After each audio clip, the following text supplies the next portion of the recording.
and about leveraging user feedback to improve your models by Illia Strelnykov. Illia, you can go, I think. Yeah? And I meanwhile will announce Illia is a data scientist at YouScan, an AI-powered social media listening program where he develops multilingual NLP solution. Illia has extensive experience with NLP, CV, and general ML, and today we'll be sharing insights on processing noisy user data. Yeah, so hello everyone. I've included this QR code as a link to the PDF. I wasn't aware that the PDFs will be available to everyone, but if you want to download a second copy, here's your chance. And while it's still here, I'll start. So yeah, today I'll be talking to you about how to leverage user feedback to improve your models, how to collect it, and how to use it actually. Let's start with me. Who am I? As I've already been said, I'm a data scientist working at YouScan.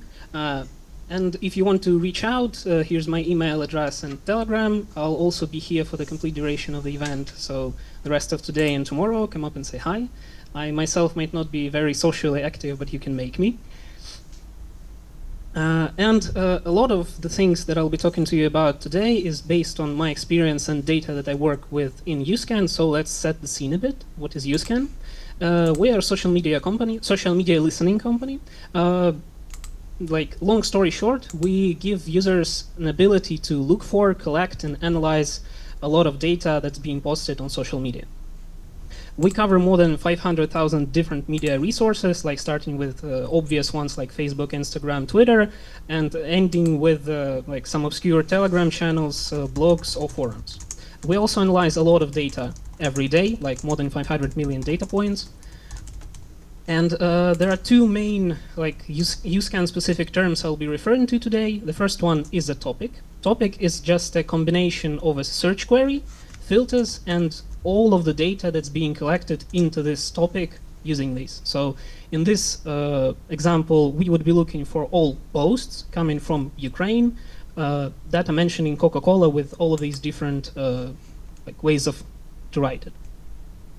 Another term is a mention, and a mention is actually just those posts, comments, and etc., like reposts, everything that might come into your topic. This is a mention.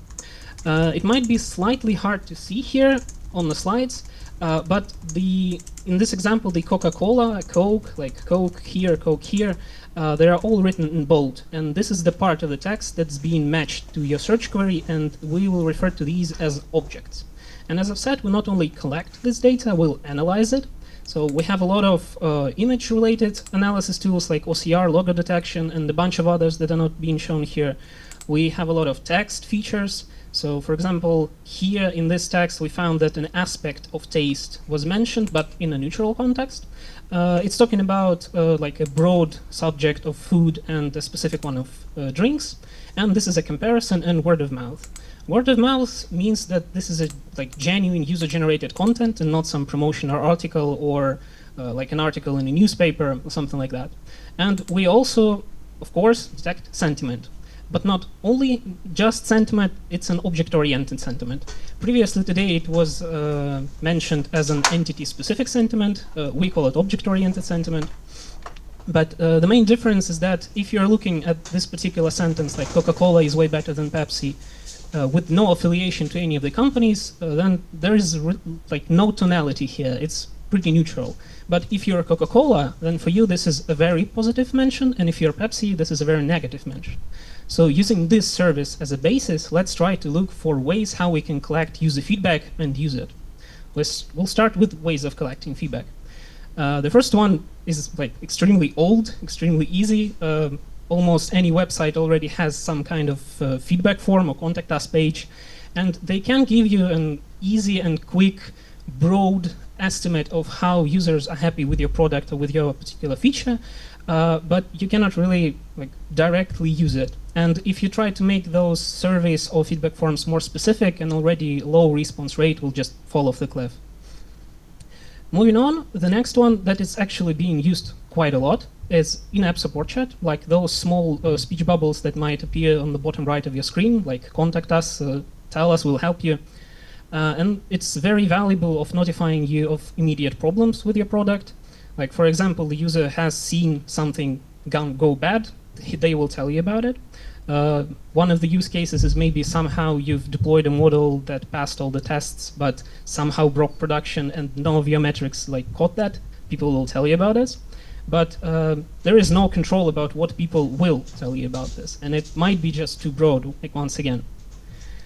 The next one is extremely specific. And it's like a counterpart to the previous two. You can pick out a few customers you might want to interview directly because they might have some interesting use cases, or maybe you've already gotten some of the responses and want to dive deeper. They can be as specific and as interactive as you want, but like with great power comes a lot of time, not responsibility here. You have to prepare that interview, you have to then conduct that interview, and after it you have to like process all the information that you got after it. I've decided to include this one because it was very like popularized by LLMs. For example, we've all used ChatGPT or some form of LLMs, and they all have this thumbs up, thumbs down. Was this response useful to you or not? It's quick, intuitive to use, but it's not really applicable with sentiment. Because if the user says that this is not helpful, like this sentiment is wrong, what should it be? And the next logical step would be to just give the user the ability to tell us. So they can just press a button, press it like a corresponding emoji, and tell us that the sentiment of this mention was supposed to be this. It's extremely quick and intuitive to use. You get direct labels as a data scientist, and the users will get more accurate statistics on their topics, like they will correct our mistakes, so it's a win-win. The only disadvantage of this method for non-sentiment applications might be that if it's a multi-label system, it's not just one button. People would have to like press to open a drop-down, then find and select the label they might want to add. So, and if there are multiple labels there, once again, the response rate on these will be low. So the plan for sentiment then would be implement direct correction, gather data, and train your model. That's pretty much it. What else to it? Well, unfortunately not. As already been talked about here, there are a lot of problems that might be in the data sets themselves, and we're talking about like crowdsourcing a lot of corrections from different people with different backgrounds. So there might be a lot of problems. Starting with the first one that is pretty innocent is just misclicks, so testing the system. People might not know that if you click on a sentiment, it will correct it. We tend to tell everyone about everything, but as the product is very complex, people might not know about it. One of the examples of this we've actually had was a long time ago. A customer success representative was talking to a user, showing him around the system, and told him that you can do group actions with mentions. So they just searched for random substring, then selected top 50 mentions and just pressed negative. These are the kind of corrections we got. We had to find this, and I'll tell you about how we found those a bit later. The next one is also rather obvious. It's just bias, because sentiment is very subjective. And what positive to you might be different from what's positive to us. Those thresholds might move quite a lot. The next is, well, with bias, we might still be talking about sentiment and what's positive, what's neutral. The thresholds might be a little bit hazy, but we're still talking about the same thing. Here, people might just misuse sentiment completely, like redefine what sentiment is. A very good example happened to us extremely, not very long time ago. It was an agency that was doing research for a political client of theirs. It was not in Ukraine. And they told us, actually via in-app support chat, that they're having problems. They have to correct a lot of mentions. How can we help them? We said, yeah, sure, let's look at your corrections. And like literally the very first correction we saw was the mention that was going something about like the crime is extremely rampant. Why won't the government do something about this? And that correction was positive. We were slightly baffled by this, to say the least, and asked them if this is an error. They told us, no, this is not an error, this is correct. And their reasoning behind this was that they're doing research for an opposition, which is not currently in power. And this mention is criticizing the current government. So by their logic, it's positive towards their client because they have a higher chance of getting elected with the next elections. This is not something we could use, we told them. that you are misusing the system, you should be doing this and that. We also caught this, thankfully, to the in-app support chat quite soon, but we'll talk about how different methods of catching these might be later. The next one is lying, but not lying to us. People might be lying to themselves, maybe to their management. So for example, let's imagine another agency that's just done a marketing campaign and they need to evaluate it. They have some KPIs they might need to meet, and so in order to meet those KPIs, they might just bend the truth a little bit. So maybe make some negative mentions to be neutral, make some neutral mentions be positive, and there we go, the graph now looks way better, we can submit this. We've encountered this a bit more with a different service, not the sentiment, but the aspects, where people will just remove the negative aspects while they were actually present in the text. And the last one is sabotage. We've thankfully never encountered it, and I hope we never will. But some people might just want to make your life harder and purposefully submit erroneous corrections. And this is not a problem that only YouScan user faces and only with sentiment. There was a time where even OpenAI had a problem with this. You might remember that they've deployed a model that was orally optimistic about everything, and they've trained that model using those thumbs up, thumbs down user feedback. So how can you tackle this? How do we tackle this at YouScan? First of all, we have a clean data set to begin with. So over the very, very long years YouScan existed, and we've done multiple retrainings for multiple languages, we've amassed a data set that is already cleaned. With multiple iterations, it's still being cleaned every retraining. We might be removing some of the old data that might be relevant. And if we don't have such data set for a new language maybe we want to train, we'll be using translations via GPTs. Previously, we've just used some other translation methods which were extremely bad, but this was still some basis. Here now the GPTs allow us to get a very much better basis, which is still not enough because every new language and every culture have different slang they might be using. As we was already told about earlier, they might have different dialects, different ways of posting, different ways of formatting, etc. The next thing is we actually evaluate all the feedback and not just corrections. So I've been telling you we've had clients write to us in the in-app support chat, and when we process these requests, we might identify suspicious users, or we might actually find some really focus new areas that our model is currently underperforming, so we can create a new validation, and at the next step, we'll be focusing on those a bit more.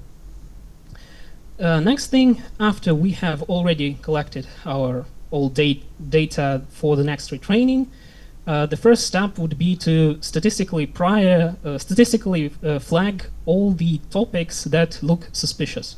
So for example, here you can see that topic number 1 and topic number 3, they have a very skewed sentiments. So in the first topic, people are mostly just submitting negative corrections. In topic number 3, people are mostly submitting positive corrections. And those might not necessarily be bad. There might be a valid use case where a model is underperforming, and we'll just sample 50 examples of these and physically look at them. If we find more than 50 to 20 errors, we'll probably remove this data set and flag this user as being suspicious. But if these are valid, we will keep them. Moving on, a very new addition to our pipeline is a fine-tuned GPT 3.5. Why 3.5? Because it was at the time easier to fine-tune this. We're using Azure for this. Moving on, we will probably be fine-tuning a different LLM. I cannot tell you which one because I don't know yet. It was trained on triple-checked manual validations we use for evaluating models before they go into production. The model itself is multilingual, the data set is multilingual, so we can then check pretty much all of our corrections using this fine-tuned GPT 3.5. We only verify the corrections we get. We do not actually relabel the data. So with this small pseudocode example, you can see that only if user correction and the GPT prediction agree. So pretty much we're using the voting method with the second annotator being the GPT. Then we'll add this to our clean data set. This is how we actually caught those 50 randomly labeled negative corrections. So after we've cleaned the data set using the statistical analysis, prior analysis, then we've cleaned it via GPT. We might have already like amassed a previous list of clients we might not be taking corrections from, but removed those. After that, when we train our model and get some really good candidate for deployment, we'll also collect the last months of data for each topic. We'll sample around 3,000 to 5,000 mentions, and then we'll compare the predictions of the new model that is just trained to the one in production. And we'll analyze and look for, once again, anomalies. So any change, any drastic change in sentiment, it's a trigger for us to, once again, look into this topic. There are a lot of cases where this was a valid change, but if this change is erroneous, this was probably caused by something in our new training dataset. So we'll go back and look if maybe we've had this particular topic, or maybe some object that was used in some other topic that resulted in this shift. The next thing is not actually like to fight the noise, it's rather to fight the bias of the corrections we might be getting. As I've previously said, we might have valid cases where clients like corrected a lot of negative sentiment, and all of that negative sentiment can be valid, can be useful. We want to train a model on it, but we do not want to overfit on this particular object being negative. So when we gather all of our training data, we'll calculate based on like the distribution we expect the sentiment to be. We'll calculate sampling rates for each sentiment for each topic. And then at train time, we will dynamically sample the complete training dataset so that we're not seeing, we will be seeing like most of the examples in our training dataset, but not at each epoch.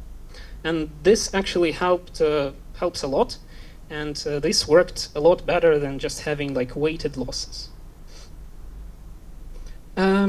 You might also be saying that we might have some clients that produce like corrections that we might find suspicious, that we might not agree with, but they still might be like valid, not redefining the sentiment, but still like within the confines of the definition of sentiment.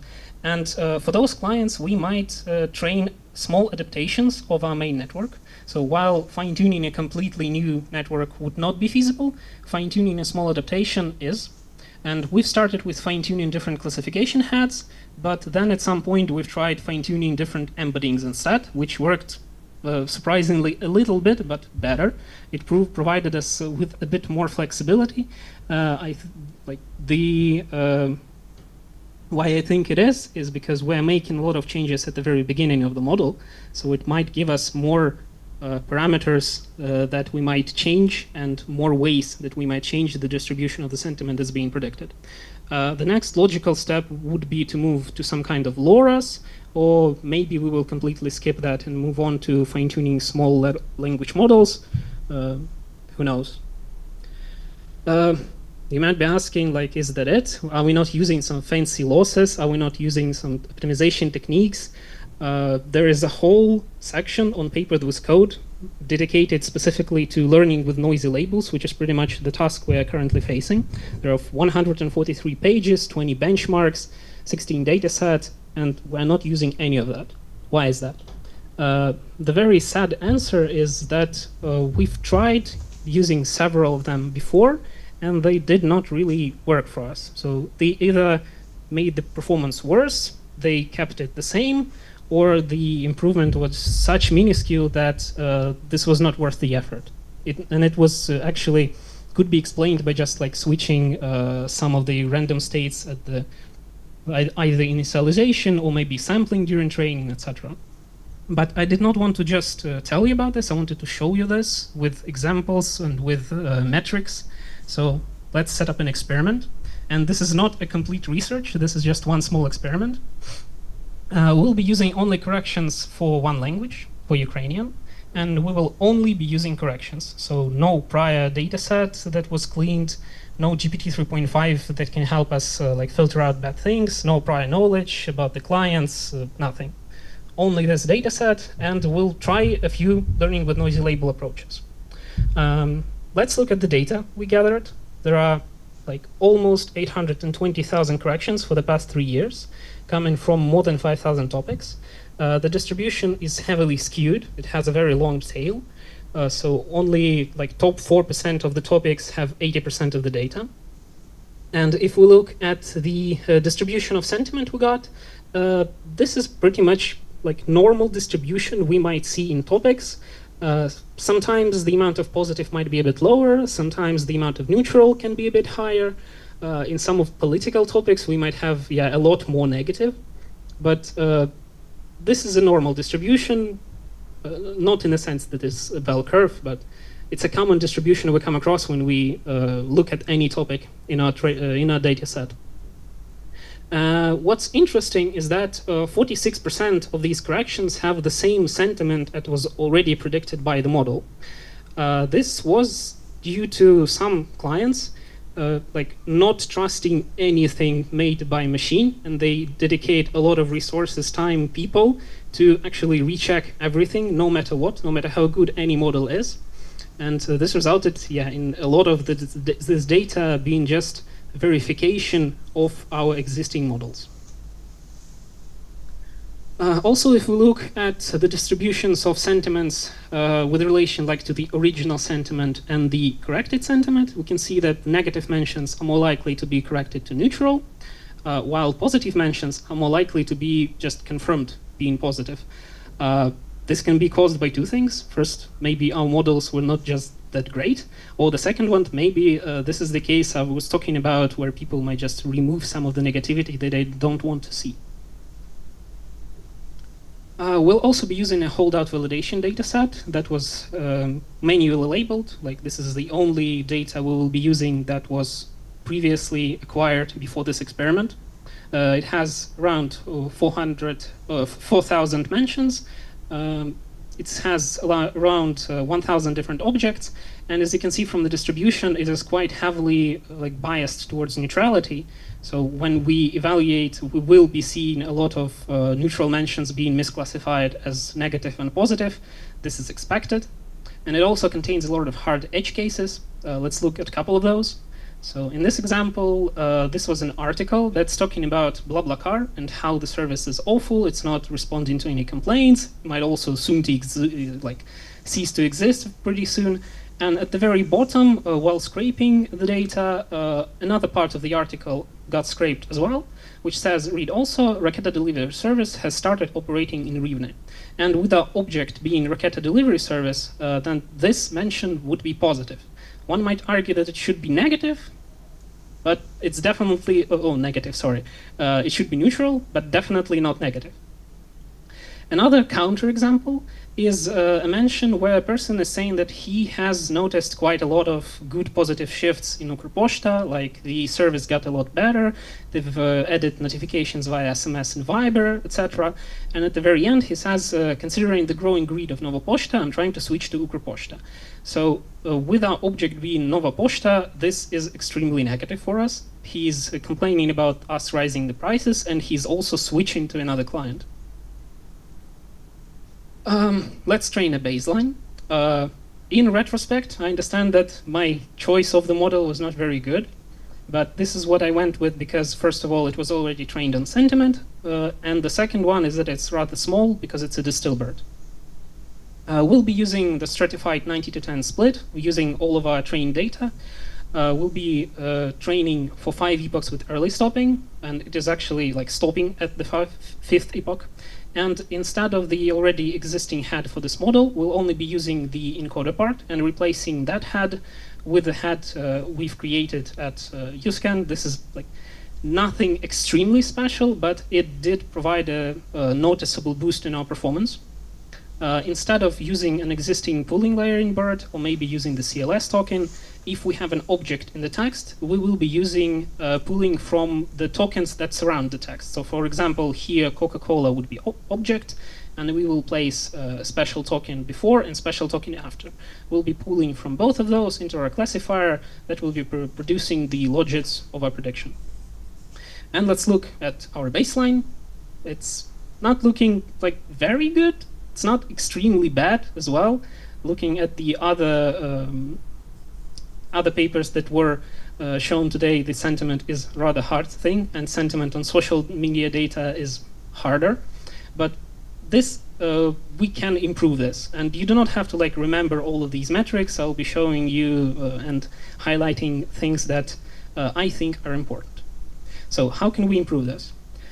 I did not want to select randomly some methods from the internet. I wanted to base it on some already existing research and already existing comparison. So I found this paper that was actually submitted to the ACL of 2022, Noise Learning for Text Classification, a benchmark.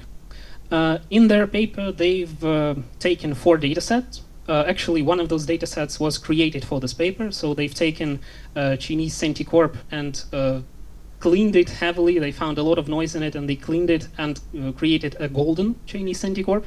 They've also used 2 different data sets, 6 different noise variations and combinations of those noises. And out of 6 methods that were compared in this paper, 2 were clear leaders because they produced the least drop-off when a lot of noise is being added with different types of noise. And it also like started with the best performance, and I'll talk to you about that a bit later. So those were confidence learning and noise modeling, aka denoising loss.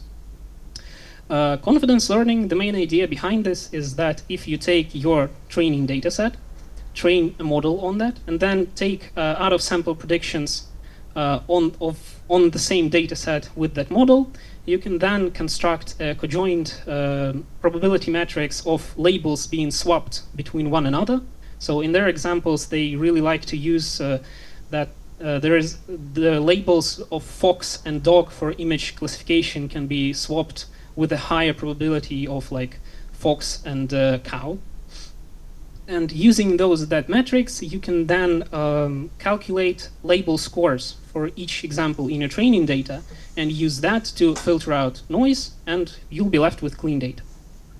For the noise modeling or denoising loss, the main idea behind this method is that at the very beginning of the training, or at some point in the beginning of the training, it will most probably learn clean labels because there are patterns to these labels, to these examples of the data, and only then it will start to memorize the noisy labels because there are no patterns there. The only way for the model to predict correctly on those examples is to just memorize them.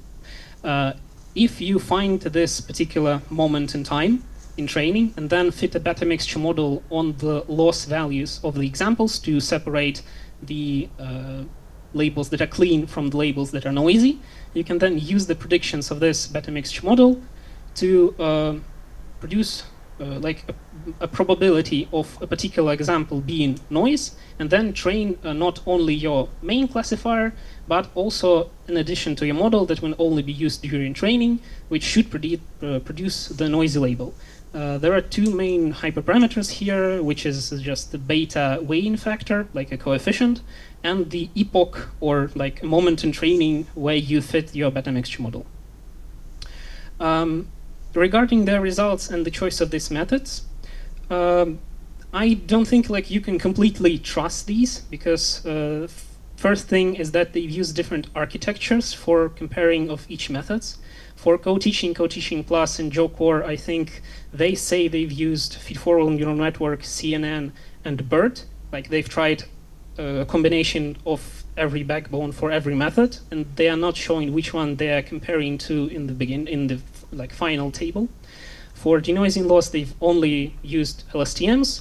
For peer loss and for clean learning, confidence learning, sorry, they say that for peer loss, they've used the BERT with a classification layer on top, and for confidence learning, they've used just a 3-layer feed-forward neural network. Not sure which backbone or which feature structure they used. And also, as you can see here, like the methods that I've chosen and they have as the best in the paper, they started with the best results to begin with apparently like clean data, the data sets that were not altered, no noise was added to it. So take it with a grain of salt, but nonetheless, I've decided to take those methods to compare. And let's start with confidence learning.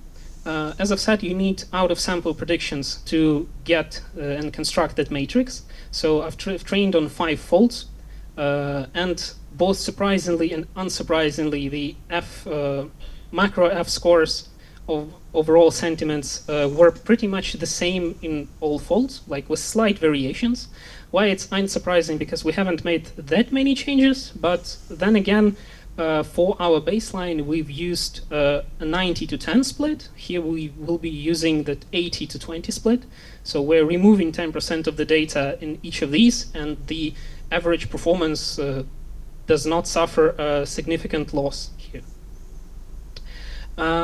Then we'll pass all these predictions into the Clean Lab, which is pretty much the library to use for confidence learning because they've created this method and they marketing it. And it says that it has found 90,000 issues in our dataset, which is quite a lot.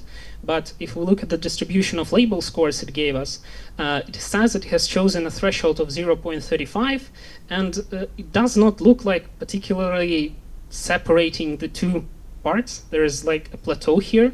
And if we look at the examples around the threshold of 0.35, we can see that most of the examples here are valid examples, and we should not be removing those.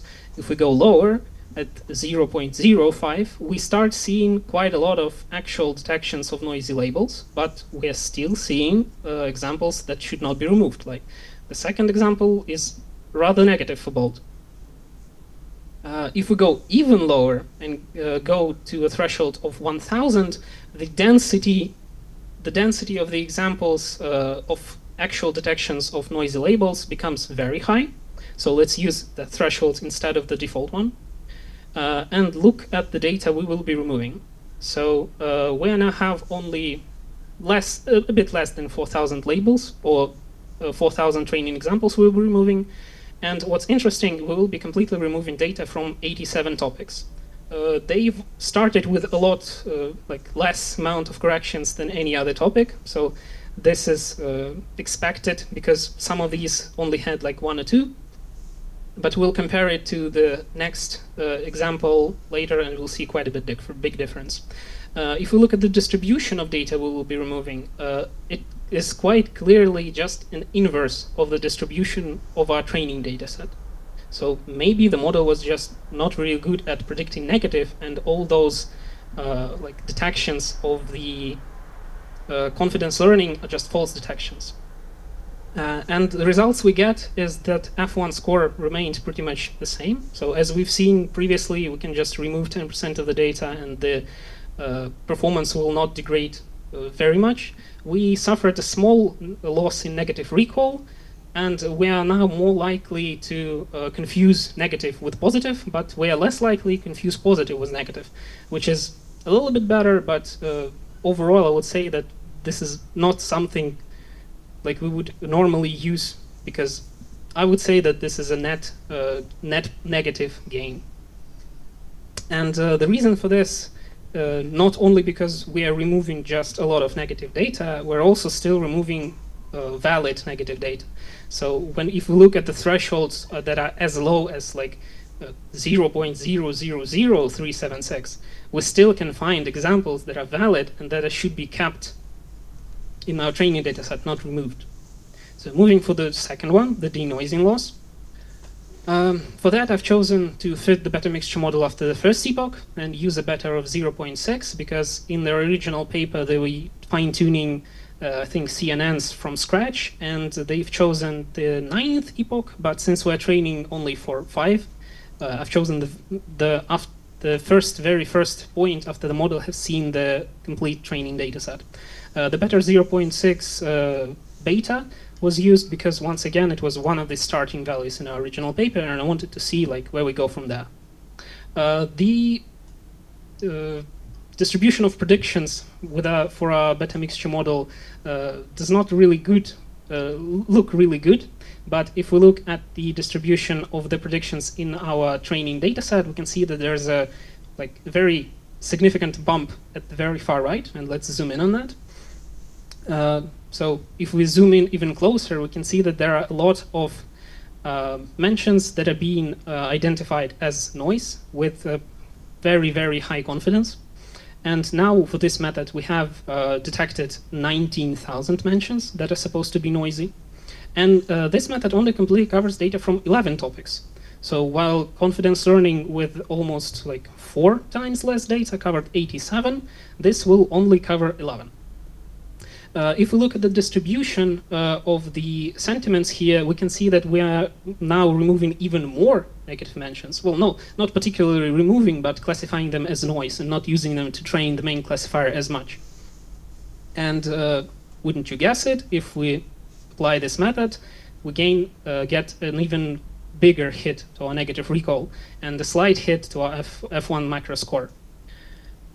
This is once again not only due to the reason because we are just removing a lot of negative mentions or just classifying them as noise and not using them for training, we're also still removing valid examples that are being mislabeled as noise. And we cannot use any thresholds, nor here nor in previous method, to gain like 100% precision at removing only the noise. But in our training setup, in our experiment setup, we said that we will not be using any of the previously gained knowledge, like no GPT 3.5, nothing. But we did not say that we should not use sampling. Sampling is not something that requires any prior knowledge. This is just statistics on the data itself. So let's add sampling into the mix. And if we do that, we get 2 clear leaders. The first one is just the baseline with the sampling, which produced the highest, small, but yet still highest boost in negative recall. And the second one, which was surprising to me because I have expected nothing to work to begin with, was the noise modeling method, which gained us the most average F1 point score while still giving us the boost in negative recall. While all other methods, they just produce a net negative with regards to negative recall. There are some things I would redo here because, for example, when I've added sampling to our clean labels, I did not recalculate the label scores. I've reused the existing ones. Same goes for the last example here, so that might not be like completely fair comparison, but I still do not think that clean labels would, clean lab with confidence learning would provide us with a very big boost here because the precision of the data we've looked at was quite poor.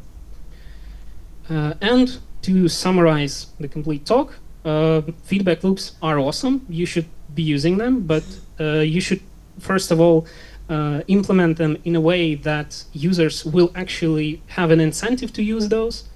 In our case, this was like already designed into the system from the get-go, but in other cases, this might be a bit hard. We might need to work on UX. Do not blindly trust all the corrections that you're gathering. Always recheck them using different methods. You might like steal our pipeline. You might use something completely different. You might and should try all the learning with noisy label approaches because like previously we have found none of them to work. Here in this particular example, one magically started to work.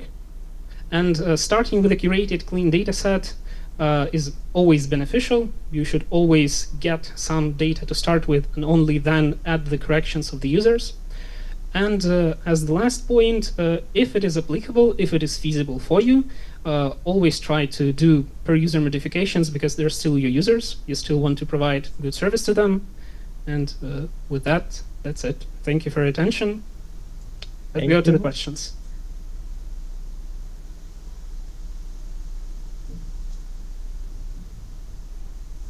We have questions.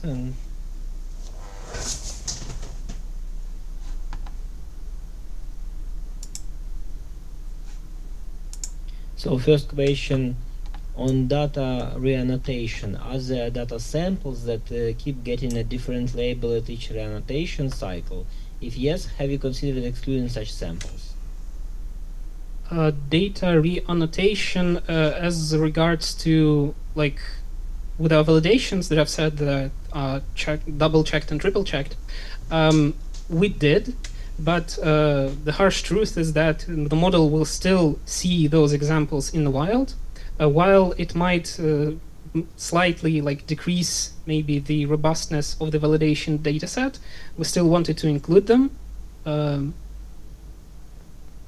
That's it. Okay. Another second question for targeted sentiment. You need to identify both target and sentiment. How do you distinguish the reason of the error in the experiment? Distinguish the result. Yeah. So we have a lot of problems with regards to objectivity and like the target of the sentiment, because people might be creating a lot of noisy search queries which might label a lot of different parts of our mention as objects.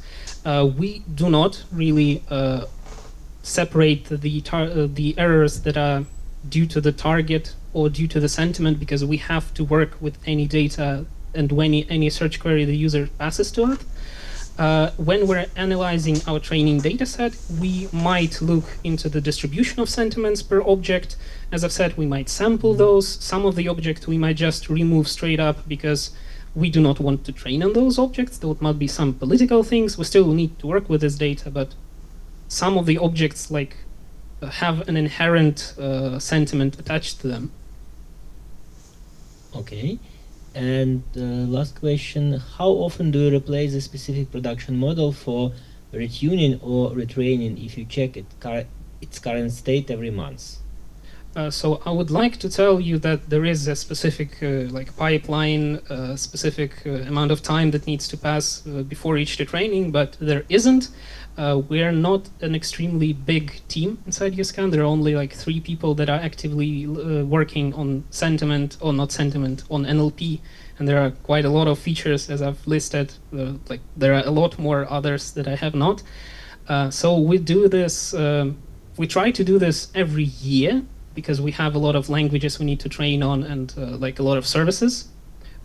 For training per customer, we do this as requests come in. So people might tell us we're facing issues. We'll look into this and train a model for them. We also use simple like graphs. So we might already detect that some customer is making a lot of corrections. We might want to focus on those. Okay, thank you. Oh, we have it now. Did you try semi-supervised approach with noisy data? We have tried first fine-tuning on untrusted data and then tuning it on trusting data, but not for sentiment.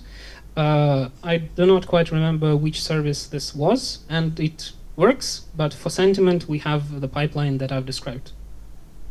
Okay, and how to use this solution elsewhere?